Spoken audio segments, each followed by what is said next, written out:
Hello, everyone. So, we are going to talk about the SpongeBob movie, The Search for SquarePants, in this lecture to give you some ideas about what to write about in case you want to write about this movie for Essay 2. So, if you can believe it, this is the fourth SpongeBob film, and it was released in 2025. It was directed by none other than Derek Drymon, who was the creative director for the series during the show's early years, during its golden era, a lot of SpongeBob fans say. So he's been around with SpongeBob for a long time, since the very beginning.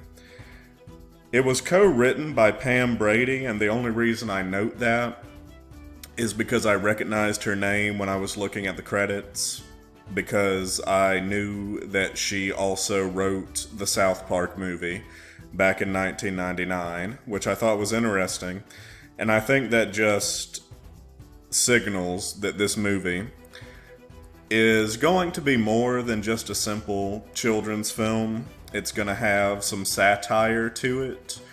It's going to have some sort of message to it, because things like South Park, which she wrote for, always have some sort of point beneath the rather crude, sometimes childish humor. So, I just wanted to make a note of that. Also, this movie was very well received. It got, I believe, 80% on Rotten Tomatoes, and I noticed that the critics' consensus said that it had a sweet message.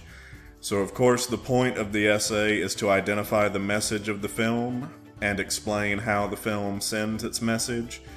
And if critics could identify a message, so can we. So let's see what this sweet message is. So, in order to understand any text, like we've established, you have to know its context first. We said that this was released in 2025, and that is the historical context. As far as the citational context goes, I thought this was important because it, of course, sits beside the series and the other films. And I found that it shared a lot of DNA with the first film from 2004. I don't know if y'all have seen that first movie, but in that first movie, SpongeBob's arc is he doesn't want to be a kid, he wants to be a man. But by the end of the film, he learns that it's okay to be a kid because that's just who he is. In this movie, it's a little bit similar, but it's also different, because SpongeBob wants to be a big guy, and he becomes a big guy, but in his own way. So the arc is similar to the first film, but it's also different. And whereas the first film sort of pokes fun at traditional masculinity, this film that we're talking about now does the same thing. And in addition, it says, unlike the first movie, that it's totally valid to be masculine, but you can be masculine in your own way. I think that's what this movie is all about. So we'll explore that a little bit more. Running with that, we have the socio-cultural context. So here we are, 2026, and I'm sure y'all are aware that we don't really follow conventional or traditional gender roles all that much nowadays. Well, a lot of people don't anymore, I should say. It certainly isn't universal. And people nowadays sometimes express their gender identity in unconventional ways, and there's been all of this rethinking about what makes a man or what makes a woman, etc. And also, we've seen people pushing against toxic masculinity, which I think is represented in this film. So I think the film is very much against toxic masculinity, but it is for positive masculinity. And it's saying that masculinity can take on many different forms, and all of those different forms are valid. So now that we have our important context, let's keep going. These are the symbols that I chose to highlight. I'm not going to go too in depth with them because I want y'all to be able to give your own thoughts in the essay, of course. And there will be, if you're in the online class, a discussion board where you talk about these. But I did want to hit upon them really quick. So we have the swashbuckler certificate, which turns out to be a fake. It's just a menu. And then we have the ID card, which I think really is significant to SpongeBob and Mr. Krabs' relationship. And I think the certificate, to go back to that, is also significant to their relationship. And of course, Mr. Krabs lies about his past, which I think is embodied in this certificate. And this ID card represents the mending of SpongeBob and Mr. Krabs' relationship, where they can be emotionally open and honest with each other. And then we have, of course, the bubbles, because SpongeBob loves blowing bubbles, and it is not considered a traditionally masculine activity, because SpongeBob is not traditionally masculine. But he saves the day with his bubbles anyway. So, yeah. He uses the bubbles to express himself and to be true to himself, instead of being the sort of guy that Mr. Krabs thinks he should be at the beginning of the movie. And then we have the Dutchman's hornpipe, which is probably one of the most important symbols. It represents, I would say, SpongeBob's journey. He begins his journey to become a big guy by blowing the hornpipe, and he ends his journey by destroying it. So it definitely represents his character growth, and that is what I have to say about these items. But yes, you might write about one of these or more for the paper, but you don't have to. But I just wanted to hit upon them really quick. And now, let's go to some more things to talk about. I wanted to talk about SpongeBob himself. I wanted to talk about some of the characters in the movie. So, as we've been saying, SpongeBob wants to be a big guy, right? And we have to ask, what does that mean? Does that mean being a swashbuckler, is how they put it, where you have facial hair and muscles like Mr. Krabs supposedly had when he was younger? Should you be rough and tumble in order to be a proper big guy, is how it's put. And the answer, the film says, of course, is no, because SpongeBob is not conventionally masculine in his personality or his interests. He is gentle, free-spirited, and loving. And at the beginning, Mr. Krabs gives him some grief for this, telling him he is not ready to be a swashbuckler. But by the end of it, Mr. Krabs learns that he shouldn't have lied to SpongeBob about his past, and he shouldn't have underestimated SpongeBob or assumed that because you're a bubble blower, you're a coward, because Mr. Krabs himself was a bubble blower, and he thought he was a coward, but he learns that isn't the case. And SpongeBob does too, because he thinks he needs to be traditionally masculine to be worthy, but he learns he is valid as himself. Speaking of Mr. Krabs, so I think he is the other major character in this story, because this movie is really all about his relationship with SpongeBob. He lies about his past, claiming he was this traditionally manly swashbuckler, and he lies because he doesn't want to be seen as a coward by SpongeBob. And I think that just goes to show how much he cares about SpongeBob, if he cares about SpongeBob's opinion of him. And I think it's also evident that he cares about SpongeBob, even if he doesn't show it at first, because he feels guilty for lying. Because he knows his lie is what led SpongeBob to want to be a swashbuckler and make that deal with the Dutchman. So, Mr. Krabs also admits in the movie that he struggles to be emotionally open. I think the line is something like, I struggle with emotions that are emotional, when he's talking to SpongeBob in the ID card. And I think that is some commentary on how men in our society, in our culture, often feel like they can't express their feelings lest they be seen as soft, like a sponge, even.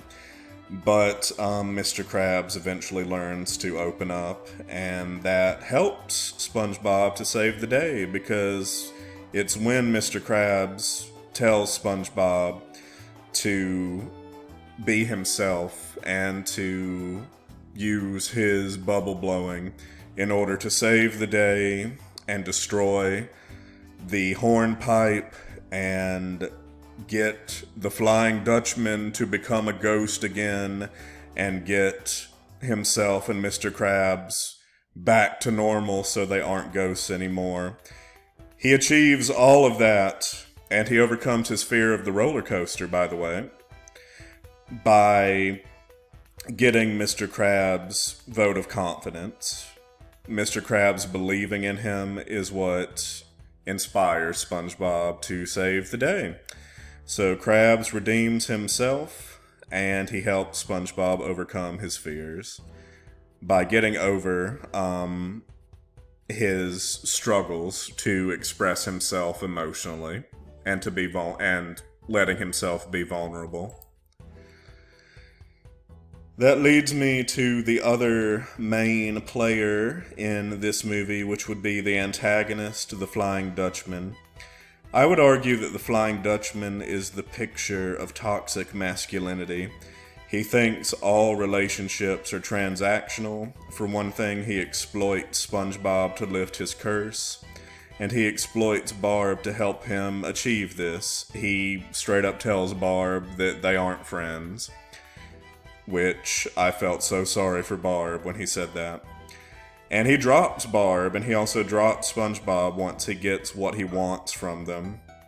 So I think he is a representation of someone who is a toxic male in society that thinks of women as their servants. I don't think it's any accident that Barb is female, for example, and that just wants to use people and assert dominance, which is not what positive masculinity is about. So speaking of Barb, she is the Dutchman's first mate, and I thought it was interesting, like I said, how she is a woman. I think that really solidifies the interpretation of the Dutchman as representing toxic masculinity. It really draws our attention to her because she is presented as a tough character. And historically speaking, most pirates were not women. Most pirates were men. So she is very unique in that regard. What else makes her unique is her telescopic eye, which sort of gets her superpowers. And it allows her to spy upon the Dutchman's enemies. And the Dutchman really exploits that part of her. So she has an arc where she learns that the Flying Dutchman doesn't have her best interests at heart, doesn't even treat her like a free person.